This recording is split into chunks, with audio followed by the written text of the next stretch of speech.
Oke, Assalamualaikum warahmatullahi wabarakatuh. Selamat siang semuanya.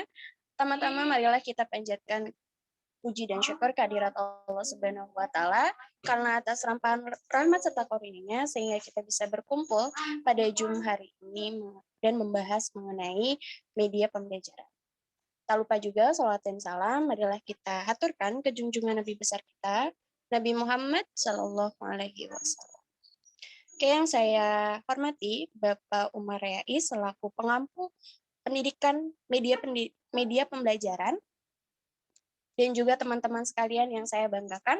Pada hari ini kelompok 1 akan mempresentasikan mengenai unit 7 yaitu penggunaan media grafis bagi peserta didik. Ya. Mungkin kami langsung saja membahas mengenai unit 7 ini, namun sebelumnya saya akan memperkenalkan anggota dari kelompok 1. Yang pertama dari sekitar Restu Fitriani, yang kedua ada Rofiani, yang ketiga ada Sabila Maria Putri, yang keempat ada Sabil Khairunisa, yang kelima ada Salma Ramadanti, dan yang terakhir ada Riais Fitriani.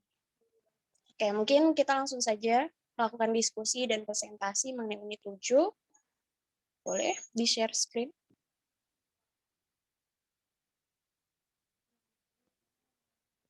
Ya, pertama kami akan mendiskusikan dan membahas mengenai bagan yang akan disampaikan oleh Salma Ramadanti. Ya. Oke, terima kasih Sabila Amalia Putri. Yang pertama, yaitu saya ingin membahas tentang bagan. Bagan adalah kombinasi media grafis, gambar dan foto yang dirancang untuk memvisualisasikan secara logis dan teratur tentang pokok bahasan atau ide. Kegunaan bagan adalah untuk menunjukkan hubungan, keterkaitan, dan proses tertentu. Jenis-jenis bagan. Yang pertama yaitu bagan pohon, yaitu visualisasinya menggambarkan proses dari bawah menuju ke atas.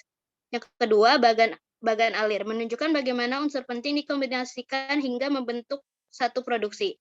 Yang ketiga, bagan arus, mempertunjukkan fungsi, hubungan, dan proses. Yang keempat, bagan tabel, penyajian data dalam bentuk tabel. B. Cara menggunakan bagan dalam pembelajaran. Yang pertama, pemilihan jenis bagan. Yang kedua, mempersiapkan ruang kelas. Yang ketiga, mempersiapkan siswa. Yang keempat, mempersiapkan pertanyaan dan penugasan yang mengaktifkan siswa. Yang kelima, penggunaan bagan saat pembelajaran berlangsung. Terima kasih. Ya, terima kasih Salma Ramadanti yang sudah menjelaskan mengenai bagan. Selanjutnya, kami akan beralih menjelaskan mengenai grafik yang akan disampaikan oleh Riais Fitriani. Silakan, Riais Fitriani. Baik, terima kasih. Yang kedua, grafik. Grafik dapat diartikan sebagai media yang mempresentasikan data dalam bentuk angka. Tujuan pembuatan grafik adalah menunjukkan perbandingan informasi kualitatif dengan cepat dan sederhana. Selanjutnya, jenis-jenis grafik. Yang pertama, grafik garis, yaitu melukiskan kecenderungan atau menghubungkan dua ringkasan data. Yang kedua, grafik batang, yaitu panjangnya melambangkan presentase data dan lebarnya berukuran sama. Yang ketiga, grafik lingkaran, yaitu visualisasi yang dibuat dalam bentuk lingkaran. Selanjutnya, B. Penggunaan grafik dalam pembelajaran. Grafik divisualisasikan dengan bantuan objek berbentuk garis, batang, dan gambar. Menampilkan pesan dalam bentuk seperti ini akan lebih mudah dipahami oleh siswa. Grafik paling baik digunakan dalam pembelajaran adalah berupa ringkasan pembelajaran setelah siswa memperoleh informasi lain dari berbagai sumber. Terima kasih.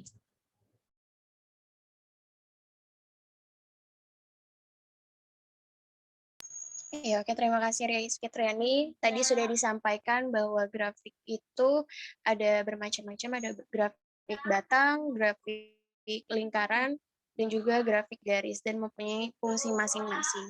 Selanjutnya, kami akan beralih menjelaskan mengenai komik. Ya, boleh disampaikan oleh Sabila Khairunisa mengenai komik. Silakan. Terima kasih moderator. Di sini saya akan menjelaskan tentang komik.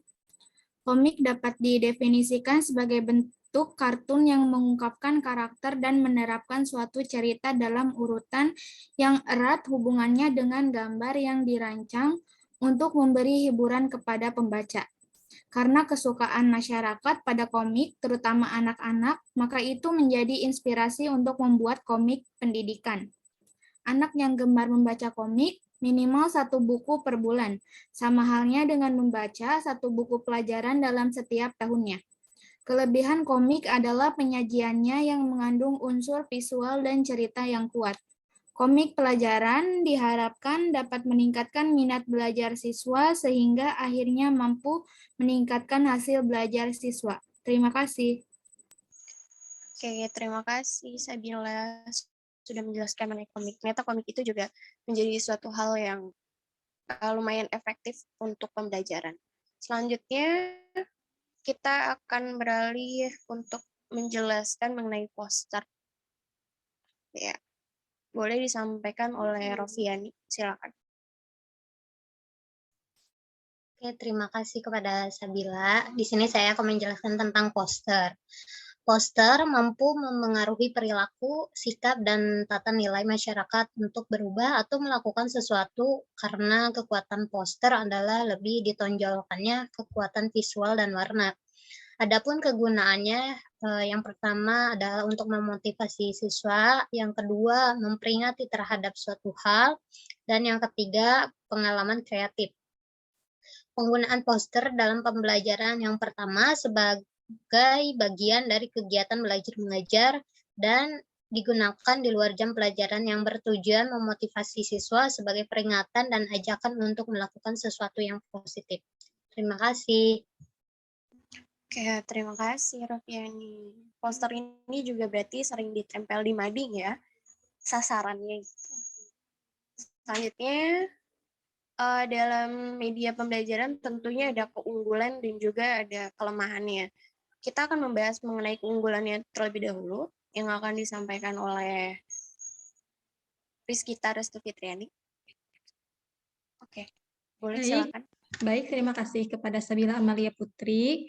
Di sini saya akan menjelaskan tentang keunggulan menggunakan media grafis dalam proses pembelajaran. Yang pertama, yaitu mudah diperoleh dan digunakan. Yang kedua, yaitu lebih realistik.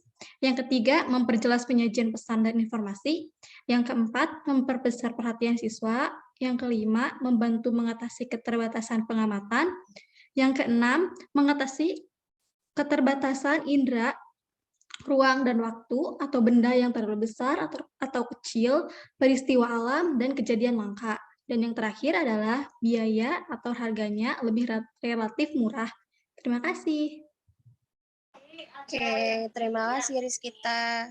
Ternyata keunggulannya juga banyak ya. Salah satunya memang lebih hemat biaya dalam penggunaannya. Selanjutnya, tentunya juga ada kelemahan dalam menggunakan media grafis.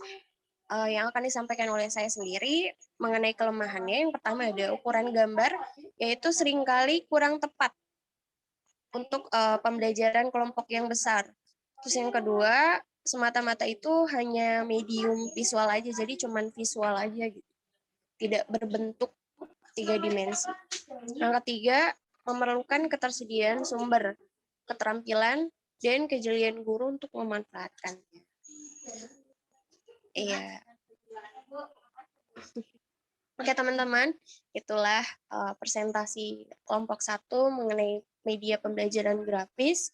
Mohon maaf jika banyak kekurangan. Dan sekian, terima kasih. Wassalamualaikum warahmatullahi wabarakatuh.